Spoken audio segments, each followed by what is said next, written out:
Some interventions. Member for Dagoretti South, what is your intervention? Thank you very much. This is general chaos. Thank you very much, Mr. Speaker. And I'm rising on standing order number 47, subsection 3, Mr. Speaker. And because we are on this matter of reorganizing the order paper, Mr. Speaker, jointly and together with how we are provided for in our Constitution, in Article 118B of our Constitution, Mr. Speaker, I'm seeking your guidance, Mr. Speaker, to know if we're in order to also get into the matter that is appearing on our order paper as item number 10, which is a motion on the ratification of the economic partnership agreement between Kenya and the United Kingdom, Mr. Speaker. And why I rise, Mr. Speaker, is because I'm also looking at the Treaty Making and Ratification Act, Mr. Speaker, which provides for ways in which this Parliament can ratify a treaty. Mr. Speaker, this treaty is coming to this House through a report of the committee, which I'm in no place to fault, Mr. Speaker. However, looking at this treaty, the treaty that has been tabled here, and I was here in October when it was tabled, says that it will be tabled into this House together with annexes, Mr. Speaker. And there's an annex here listed as Annex 1, which is custom duties on products originating in the EAC partner states. Annex 2, custom duties on products originating in the UK. There is Annex 3 and Protocol 1 and Protocol 2, Mr. Speaker. I'm in possession of the treaty that was tabled in this House, Mr. Speaker.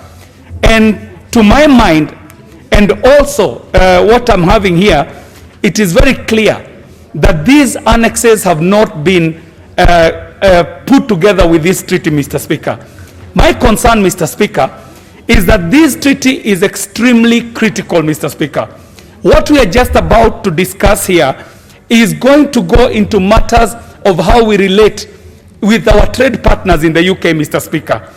I had the opportunity, Mr. Speaker, to be part of a delegation that is the ACP EU delegation from this Parliament, Mr. Speaker. And I understand full well how this treaty came into being from the original treaty that came from the Cotonou Agreement, where Kenya was negotiating with the EU on multilateral terms, Mr. Speaker. If we go into this treaty, Mr. Speaker, our country will have to go into a bilateral agreement with the UK, which has also exited from the EU, Mr. Speaker. So as we look at this treaty, without having the annexes that have been listed here, Mr. Speaker, I do believe that the House shall be the poorer to be able to make a decision not knowing exactly what it is that this treaty entails. Because, Mr. Speaker, looking at this, we do not know which products are going to be exempted as provided by the treaty. We do not know whether this will mean that we shall be having tax-free milk coming from the UK, Mr. Speaker. We do not know whether the UK shall be bringing in toothpicks, Mr. Speaker. The people of Dagoretti South would be keen to know whether we shall be getting raw hides and skins, Mr. Speaker, from the UK under this new economic partnership arrangement, Mr. Speaker. So I'm calling upon you, Mr. Speaker, through a standing order number 47.3, which gives you a discretion, Mr. Speaker, to make a decision on this as to whether we are in order, Mr. Speaker, to have this in the order paper in the manner that it is, Mr. Speaker. And what I am raising, Mr. Speaker, is one, a deficiencies issue, Mr. Speaker. That this report, as has been tabled here, is deficient in the sense that the treaty that is on the floor of the House is incomplete. Mr. Speaker, I'm also raising a procedural issue. The fact that this treaty is incomplete, the committee report tells us that it underwent public participation. In that sense, Mr. Speaker, if what we have in the House is incomplete, it means even the public participation that was that the committee underwent was also incomplete, Mr. Speaker. So on these two counts, the fact that this treaty is incomplete and the fact that the procedure was canvassing an incomplete treaty, Mr. Speaker, I do seek your guidance as to whether we are in order to attend to the matter that is appearing on the order paper as item number 10, Mr. Speaker. Thank you very much. The chair of the committee, did you have those annexures? Because the point being raised is a very serious one. Because it might also mean, among other things, that then maybe the UK will be shipping motor vehicles duty-free into Kenya. Thank you, Honorable Speaker. Yes, indeed, I have the annexures and also forwarded to the Honorable Member earlier on during lunchtime. Honorable Member, I think it is incorrect for a member to pretend that he does not have a list of items that are excluded coming into the country. Honorable Speaker, he just put the cart before the horse. Just a minute. What was tabled here, did it include the three annexures? What was tabled here before the House? Honorable Speaker. Because he has raised the issue that if what was tabled here did not include the annexures, then even any purported public participation engagement was also incomplete to the extent of lack of the annexures. Honorable Speaker, that is not entirely true, because I was going to table an extra 2 document during my presentation. But what do you mean? And Honorable Speaker, this... Please, Chairman, can you understand the question so that you don't... Nobody is asking you to table extra documents, because if you table extra documents, then you would have to go back to do public participation. No, but... it's like coming to introduce floor amendments to a bill to reduce things which were never considered when the bill went out there for public participation. So that has already been ruled to be unconstitutional. We have decisions. These 2 documents were not forming part of what was being tabled here before.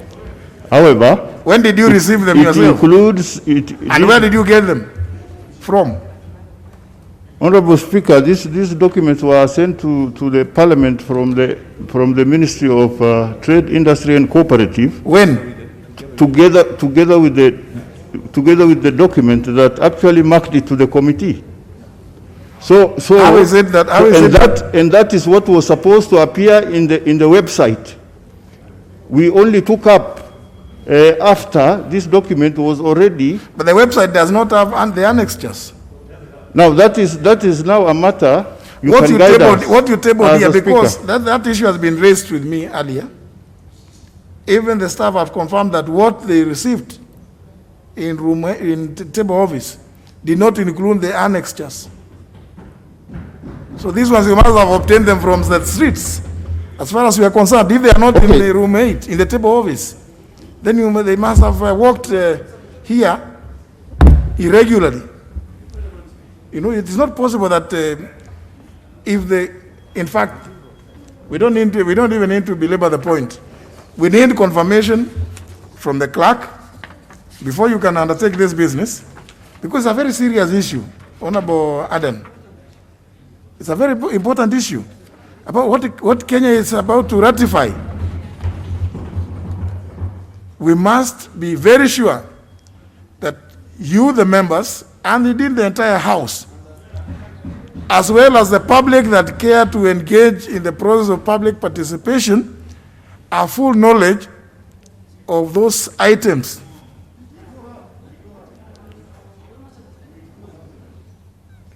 The House, the clerk, this motion appearing as order number 10, because indeed it's good the member for the South has raised this issue, because the clerk's office had also indicated to me that they're having difficulties. They don't have these annexures.